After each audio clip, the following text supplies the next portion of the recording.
네, 돈의 혁명 두 번째 시간. 예, 돈에 있어서 세계 최고의 직업을 가진 사람을 공개하도록 하겠습니다.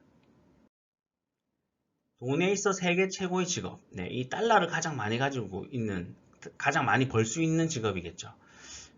저는 아니라고 생각합니다. 이 달러를 만들어낼 수 있는 직업이 세계 최고의 직업이 아닐까요, 여러분? 자, 여러분 혹시 로스차일드 가문이라고 들어보셨나요? 유럽의 은행 왕조이자 그림, 와인 등 그 가문이 관심 있어 하는 것은 다 부의 문화가 된다는 가문입니다. 그들이 바로 이 민간은행의 주인이라 추정되고 이 민간의 은행의 설립 스토리입니다. 주요 부분을 같이 한번 읽어보겠습니다. 1816년까지 올라갑니다. 네. 로스차일드 가문이 영국 은행을 흡수합병했고 그리고 미국의 제2은행 네, 이라는 것도 만드는 것을 의안을 통과시켰다. 이렇게 나옵니다. 그리고 나탄 로스차일드라는 사람이 내가 돈을 발행하여 화폐를 마음대로 관리할 수 있다면 누가 법률을 만들건 관여치 않을 것이다. 어떻게 보면 말이 맞죠. 네, 정치 누가 되든 대통령 누가 되든 나는 상관없어져. 어차피 내가 만든 돈, 돈을 만들어내는 게 곧 권력이다. 라는 이야기겠죠.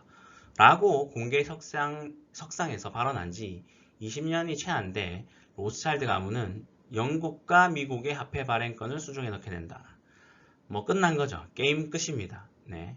영국과 한 나라의 화폐 발행권만 해도 엄청난 건데 영국과 미국 양 강국의 화폐 발행권을 넣게 됩니다. 자, 그런데 이들의 뜻이 바로 되지는 않았던 것 같습니다. 12년이 지나서 중앙은행의 민영화를 반대. 중앙은행의 민영화는 여러분 낯설지 않나요? 우리가 아무리 통신민영화, 철도민영화는 들어봤지만 중앙은행의 민영화, 한국은행이 민영화된다고 생각해 보시면 될 것 같습니다. 그런데 이 상상도 안 되는 일이 세계 1위 경제대국인 미국은 민영화라는 거죠. 자, 아무튼 잭슨 대통령, 반대하는 잭슨 대통령이 당선돼서 이들의 뜻이 잠시 보류가 되었습니다. 자, 보시면 77년이 흐른 후에 미국의 당시 등장. 야, 근데 자기들이 하려고 했는데 실패를 했으면 77년이면 이 동안이면 그냥 포기하거나 잊을만 한데, 네. 77년이 지나서 아무튼 1907년 모건과 로스차일드는 미국의 사설 중앙은행을 재설립하는 작업을 착수했다는 거죠. 그리고 이때 모건은 유럽의 로스차일드가를 방문하면서 경제공황을 일으킬 준비를 하고 있었다. 모건 어디서 많이 들어보셨죠, 여러분?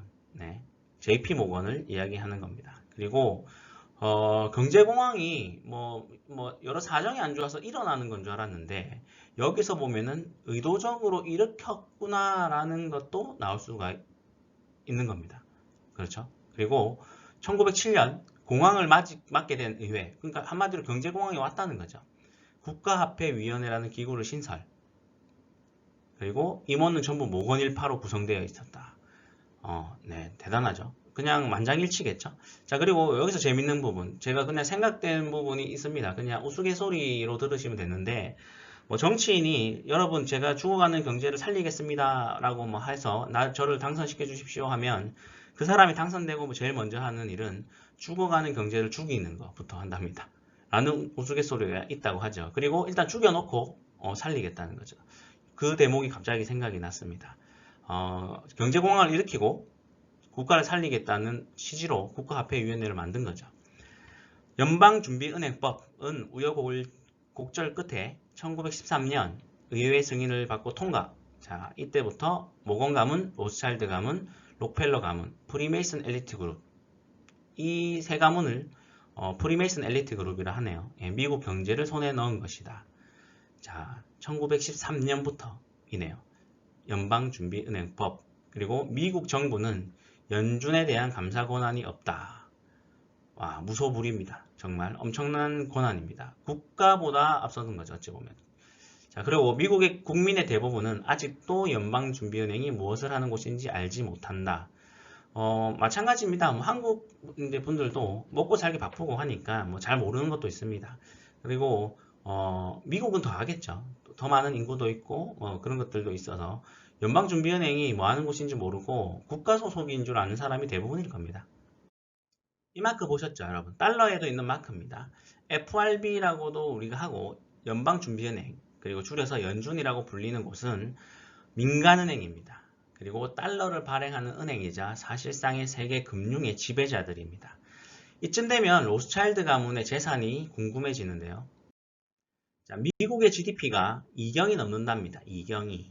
그런데 로스차일드 가문 재산이 약 5경 정도로 추정된답니다. 자막에 있듯 우리가 아는 세계 1, 2위 부자는 그들의 입장에서는 빈곤층, 서민 뭐 요 정도밖에 안 되겠죠. 근데 로스차일드 가문은 왜 부자 순위 없을까 생각을 해보면 생각해보면 본인들이 만든 종이돈 가장 많이 가지고 있는 사람 순위 매기는 게 세계 부자 순위죠. 그러니까 본인들은 열애되는 게 맞는 거죠. 5경이 얼마나 큰 돈이냐? 2015년 기준 세계 인구가 약 73억 명이라면 지구인 모두 그리고 이제 막 태어난 갓난아기에게도 500만 원씩 나눠줘도 남는 돈이 5경이라는 돈이랍니다. 하하, 네, 뭔가 허무해지네요. 학교 다닐 때 아버지 뭐 하시노? 하면서 이 친구 영화 기억하시죠? 네, 그러면 뭐라 말할 수 있죠? 아버지 달러 만드는데요? 라고 할 수 있는 가문입니다. 선생님이 저렇게 하지도 못하겠죠. 자, 우리가 경제 뉴스를 통해 많이 볼 수 있는 이들입니다. 역대 FRB 의장들에 대한 사진이죠. 자, 보시면 바로 이들이 1913년에 아까 연방준비은행법이 통과됐다 했죠. 그래서 여기 보시면 2014년부터로 보일 겁니다. 2013년 이후에 약 100년간 세계 금융을 지배해온 연방준비은행의 의장들입니다. 본인 나이에 따라 낯익은 이름들이 보이실 겁니다. 저는 앨런 그린스펀, 그리고 벤 버냉키, 제닛 옐런 등을 알겠네요. 그리고 지금의 제롬 파월 의장까지. 그 연준이 하는 것이 첫 번째 달러 발행, 그리고 그런 것들을 통해서 기준금리 결정 등 가히 세계 금융과 경제는 그들의 손아귀에 있습니다. 앞선 의장이었던 제닛 옐런의 경우에 이번 미국 바이든 행정부의 재무장관이 되었죠.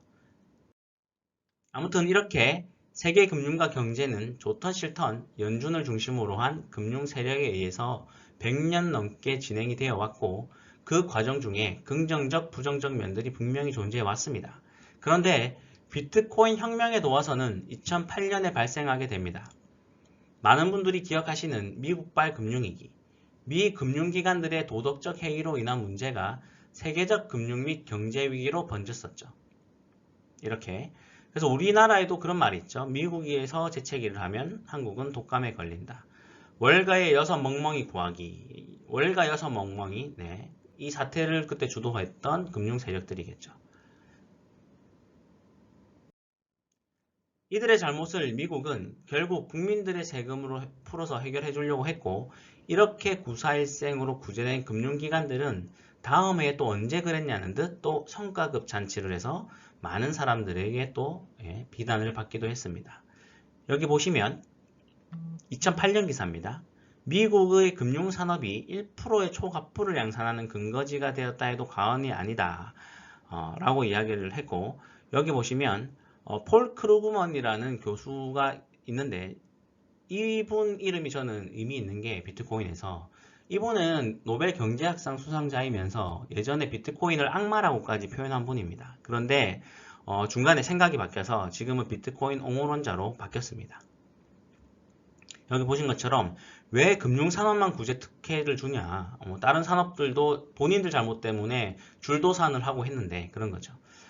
지난 2006년 미국 기업들이 거둔 수익 중 3분의 1이 금융업체로부터 나갔다. 전체 산업에서 3분의 1이면 엄청난 규모죠. 그런데 금융이면 뭐죠, 여러분? 돈입니다. 그냥 돈 빌려주고 돈 갚고 뭐 이런 식으로 해서 그런 금융의 기업이 거둔 수익이 3분의 1이라는 겁니다. 실제 생산적인 일보다는 약간 화폐 유통 흐름상에서 생길 수 있는 그런 수익들이죠. 그리고 방금 2008년 서브프라임 모기지 사태 때문에 미국 국민들 분노 폭발 직전. 월가의 범죄를 어떻게 응징할 것인가. 월가의 범죄라고까지 표현을 했습니다. 자, 그리고 이게 무슨 주식 차트의 그래프가 아니라 여러분 비트코인 차트도 아닙니다. 달러 발행량 차트입니다. 네. 자, 항상 완만하게 상승만 해왔죠. 줄어든 적이 없습니다. 매년 계속 많은 양의 달러를 찍어냈는데 2008년 금융위기 이후에 엄청난 양의 달러 발행량이 보이실 겁니다.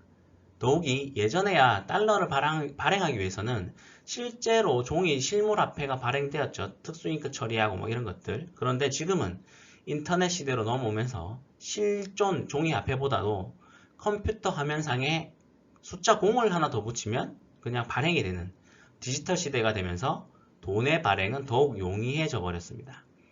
현재 여러분의 돈은 지갑 속, 금고 속 현금으로 갖고 계신 게 많으신가요? 아니면 컴퓨터 화면, 스마트폰 화면 속에 숫자로 존재하고 있는지 생각해보면 제 말이 이해가 되실 겁니다. 아무튼 민간은행은 이 연준을 중심으로 한 은행들이 세계 금융과 경제를 모두 컨트롤하고 있고 전 세계는 그들이 발명한 달러를 믿고 살아가고 있는데 이런 일이 반복적으로 일어나고 2008년 금융위기로 그 불만이 극에 달하게 되자 인터넷을 중심으로 새로운 돈을 사용하자는 대안, 즉 혁명이 일어난 거죠. 그래서 제가 비트코인은 혁명이라고 표현을 하는 겁니다. 자, 2008년 사토시 나카모토라는 익명의 프로그래머 혹은 단체가 인터넷 세상에 걸맞은 세상의 새로운 화폐에 대한 논문을 올린 것인데요. 그 내용을 보면 첫째, 인터넷 전용입니다. 둘째, 누군가 계속 만들어내는 게 아닌 2100만 개란 개수를 한정시켰습니다. 셋째, 복사 위조 및 이중 지급이 안 돼야 되죠. 돈이라는 건.